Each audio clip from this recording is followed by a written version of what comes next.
My child, come closer, listen to my voice.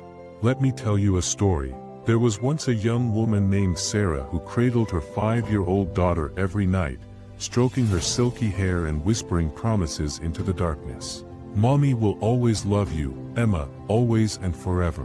She worked double shifts at the diner, her hands raw from washing dishes, her heart full of dreams for her little girl's future. Every penny she saved went into a mason jar labeled Emma's college fund in careful handwriting, but Sarah carried a wound so deep she barely understood it herself. Abandoned by her own mother at 16, she had built walls around her heart that even Emma's laughter couldn't fully penetrate. When David walked into her diner that spring morning with his easy smile and promises of a different life, something desperate stirred inside her. He spoke of adventures, of traveling the world, of being young and free. You're too beautiful to waste away in this small town, he whispered.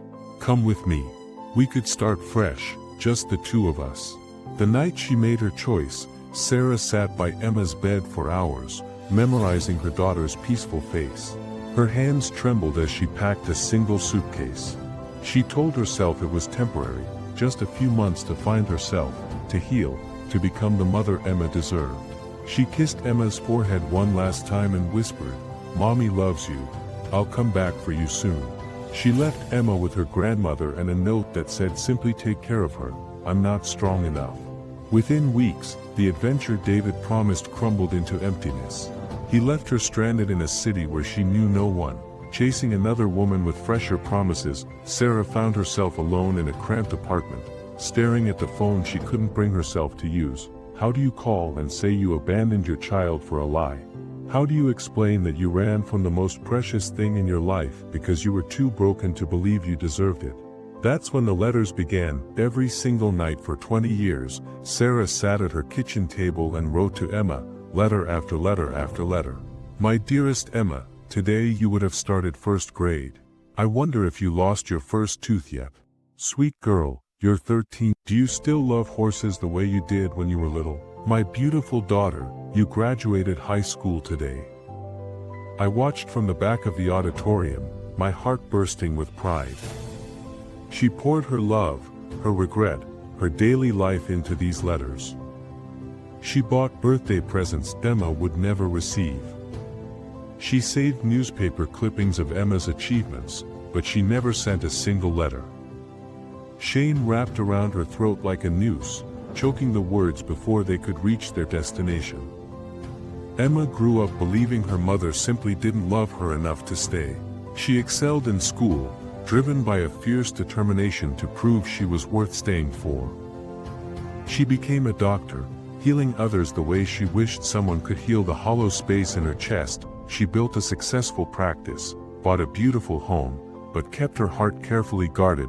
When people asked about her family, she would say simply, it's complicated, and change the subject. On Emma's 30th birthday, Sarah stood outside the medical center where her daughter worked, holding a worn shoebox filled with hundreds of unsent letters. Her hair was gray now, her face lined with years of regret. She had practiced this moment 1,000 times, but her courage failed her. She turned to leave when she heard a voice behind her. Can I help you? It was Emma, still beautiful, still carrying that same gentle spirit, Sarah remembered, but with eyes that had learned to be cautious. Emma, Sarah whispered, her voice breaking on her daughter's name. I don't know where to begin. Emma's face went pale, then hard. 25 years of pain crystallized into 2 words. Try. Hello. Sarah's hands shook as she offered the shoebox. I wrote to you every day. I couldn't. The box slipped from her trembling fingers, letters spilling across the sidewalk like snow.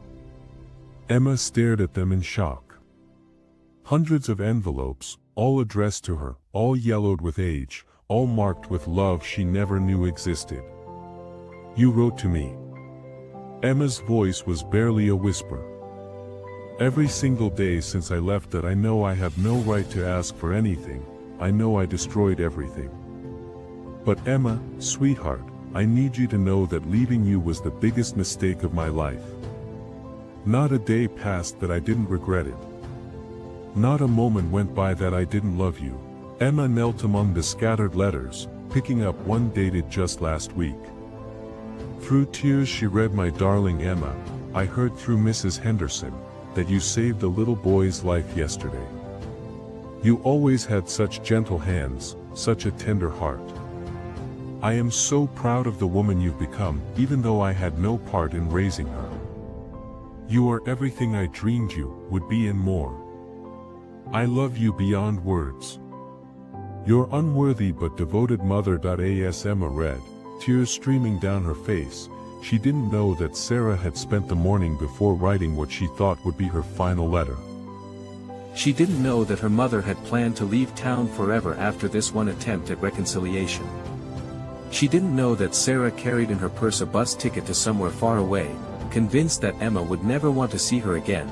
But what Sarah didn't know was that Emma had kept every birthday card she'd never received, every Christmas present that never came in a special place in her heart. She didn't know that Emma had searched for her mother's face in every crowd, hoping against hope for a reunion she thought would never come. She didn't know that Emma had always wondered if somewhere out there, her mother still loved her.